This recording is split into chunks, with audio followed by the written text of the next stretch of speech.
Et souvenez-vous bien de ça. Ce n'est pas ce qu'on accumule ou on gagne qui nous donne de la valeur. Mais c'est ce qu'on devient nous-mêmes qui nous donne de la valeur. Très très simple.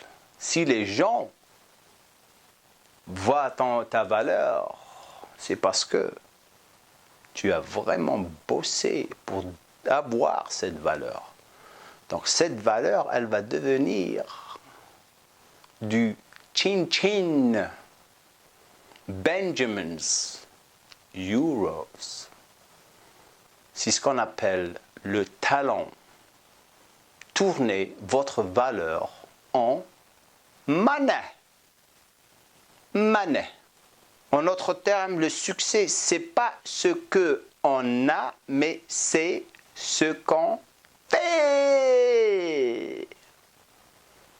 In English, success is not what we have, but it's what we do. Une autre pour vous, la responsabilité. Ça, c'est un de mes clients qui me l'a dit. Et j'aimerais bien partager ça avec vous. Et vous la passez à d'autres gens. Et c'est pour ça qu'on est là. La responsabilité, c'est la capacité de répondre. Si vous n'acceptez pas la responsabilité, vous n'avez aucune capacité de réagir et arranger les choses. Si vous dites « ce n'est pas ma faute », vous n'avez aucune capacité de changer ou d'arranger les choses. Boum! J'adore cette phrase. Maintenant, on va parler de l'échec. Les gens qui ont peur de l'échec. L'échec. Échouer. Oh, j'ai échoué.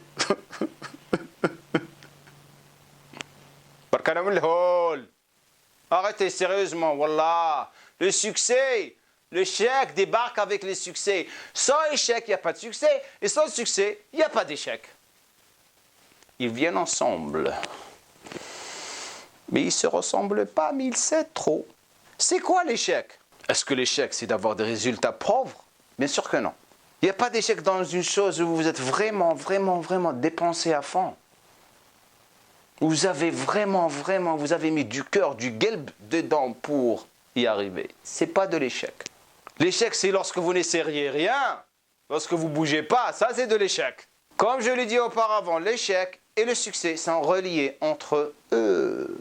Et ils sont toujours reliés à l'ambition. Le succès, c'est faire. L'échec, c'est ne pas faire. C'est ça l'échec. Je ferai. Deux mots très puissants. Le désastre pourrait, devrait, ne pas. Le bonheur, la réussite, la fortune. Les mots puissants. Pourrait, devrait, sera, fera. Je ferai, je peux. Je reçois toujours des emails lorsque je donne le programme gratuit et c'est ce qui me dit le caractère de la personne qui a répondu. Ils répondent comme ça. Je vais essayer de suivre. Je vais essayer, ça me dit quoi? Ils vont rien faire. Sérieux, ils vont rien faire. Essayer pour moi, désastre. Je vais le faire. Ça me dit quelque chose là. Je vais le faire maintenant. Je vais essayer. Ça me dit, je lis les emails des personnes, ça me dit tout sur le caractère de la personne. C'est ce qui rend mon boulot encore plus intéressant lorsque je parle aux gens, lorsque je les entraîne. Les premières 3 semaines, je les analyse, je suis en train de les étudier et je sais leur comportement, comment je vais les approcher en tant que coach. C'est ce qui me rend mon boulot plus intéressant. Je les analyse, ils ne savent même pas. Et c'est ce que j'adore faire parce que je trouve des choses dans certains gens que je vais trouver dans les prochaines personnes où je remarque des gens, j'étudie des gens je trouve des choses dans des personnes que j'ai déjà vues dans d'autres personnes auparavant. C'est comme ça que je réalise ou je fixe les problèmes des gens. Mais si je trouve quelque chose de nouveau, je l'étudie. Jusqu'à ce que j'arrive à vraiment donner la solution à la personne avec laquelle je travaille. C'est comme ça. Donc la plupart des gens, ils ont des problèmes avec l'échec. Ils croient que l'échec, c'est un mot très mauvais. Au contraire, ce n'est pas un mot très mauvais. Ils croient que c'est le produit final. Ils ne le voient pas comme un petit saut, juste un petit saut. Boum. Ils croient que ça, et c'est la fin du monde. Le succès exige l'échec. Des fois, plusieurs échecs. Regardez les compagnies, les compagnies avec le plus de succès, ils sont passés par tellement d'échecs pour arriver là où ils sont arrivés. Ils ne sont pas débarqués du jour au lendemain, ils ont tout ce succès. Il faut passer par l'échec. Tout le monde doit passer par l'échec. Moi, j'en ai connu d'échecs dans ma vie. Hein. J'en ai connu beaucoup d'échecs. Et jusqu'à maintenant, j'ai fait des échecs, mais j'échoue des fois. Mais je m'excite lorsque j'échoue parce que j'apprends. Simple. Donc, sans succès, ou sans échec, pardon, il n'y a pas de succès. Comment découvrir que vous avez vraiment du succès? Comment savoir? Tiens, comment savoir? Simple. Vous mesurez les résultats que vous avez, c'est-à-dire réaliser des progrès mesurables dans un temps raisonnable. Encore. Réaliser des progrès mesurables dans un temps raisonnable. C'est-à-dire être réalistique. Je le vois tout le temps avec les consultations, le coaching en ligne, avec beaucoup de mes clients. Ils commencent à être vraiment impatients. Ça prend du temps. Ça prend du temps. Tout prend du temps. Ce n'est pas du jour au lendemain. C'est quoi un temps mesurable? C'est des progrès mesurables que vous pouvez achever par jour, par semaine, par mois et par an. Et vous ne pouvez pas prendre beaucoup de temps pour achever les résultats d'une journée. Vous ne pouvez pas prendre beaucoup de temps pour achever les résultats d'une semaine. Exemple, si vous devriez préparer tous vos repas, répondre à quelques emails, faire vos entraînements, organiser la bouffe pour le lendemain, il faut que vous faites ça aujourd'hui, pas demain, pas dans une semaine. Mesurable. Les progrès mesurables que vous devriez faire une semaine. Exemple, votre numéro 2 d'entraînement, vos séances de cardio, peut-être un rapport que vous devriez préparer pour vos études, je ne sais pas, un numéro de téléphone, call que vous devriez faire pour votre boulot, que vous devriez finir par semaine. Vous ne pouvez pas faire ça en une journée ou dans 3 semaines. Là, ce n'est pas mesurable. Donc, vous ne pouvez pas prendre beaucoup de temps pour quelque chose qui va vous prendre une journée ou quelques heures. Ça, c'est logique. Vous ne pouvez pas reporter l'important pour plus d'une journée. Vous savez que vous allez faire. Ce n'est pas vous levez tout d'un coup. Ah, je vais faire du cardio. Ah, je vais manger un repas. Ah, je vais... Ça, c'est la perte de temps. Perte de temps.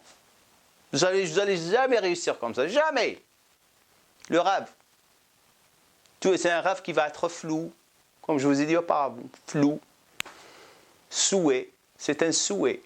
Le succès, c'est un jeu de nombres. C'est la vérité. Comme je vous ai dit auparavant, toujours vous posez vos questions. Posez-vous vos questions. Combien de repas j'ai mangé? Combien de séances de cardio j'ai fait? Combien de bouquins j'ai lus le dernier mois? Combien d'argent j'ai mis de côté? Vous allez le savoir. Vous allez directement le savoir. Et la réponse, elle va être exacte parce que vous l'avez fait. Si vous l'avez fait et vous ne l'avez pas fait, vous allez le savoir. Donc vous ne pouvez pas vous foutre de votre gueule, comme je l'ai dit auparavant. Donc devenez responsable avec votre vie et votre santé. Ne dérivez pas avec la foule. 95%, la foule. La foule qui n'a rien à foutre. La foule qui blâme tout le monde. La foule qui trouve toujours des excuses. La foule qui veut vivre une vie médiocre. Bon. Pas de cœur, pas de gueule. Sérieux. Je le dis directement. Menez le gelb. Donc lorsque vous connaissez vos chiffres, comme on a dit auparavant, le succès c'est un jeu de chiffres. Des chiffres doivent monter et des chiffres doivent descendre. Si vous avez par exemple un mauvais cholestérol, les chiffres doivent descendre. Si vous êtes en surpoids, les chiffres doivent descendre. Si vous n'avez pas beaucoup de masse musculaire, les chiffres doivent monter. Si vous n'avez pas beaucoup d'argent que vous avez mis de côté, réorganisez-vous et commencez à mettre de l'argent de côté et arrêtez d'acheter des conneries. Sérieux, arrêtez de dépenser votre argent sur des conneries. Si vous n'avez pas lu beaucoup de bouquins, commencez à lire beaucoup de bouquins. Comme ça, vous allez vous éduquer et investir sur vous-même. Super, la meilleure chose que quelqu'un doit faire, c'est investir sur eux-mêmes. Les gens se plaignent tout le temps, spécialement maintenant avec le produit payant. Ils ne veulent pas investir sur, ils veulent tout gratuit, ils ne veulent pas investir sur eux-mêmes. Et ça fait de la peine parce que les gens qui ne veulent pas investir sur eux-mêmes, ça vous montre leur caractère.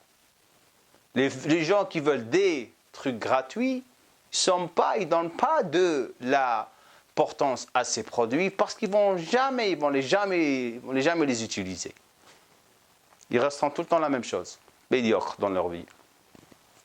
Donc ne soyez pas satisfait avec les chiffres jusqu'à ce que vous arrivez à des chiffres que vous êtes satisfait avec.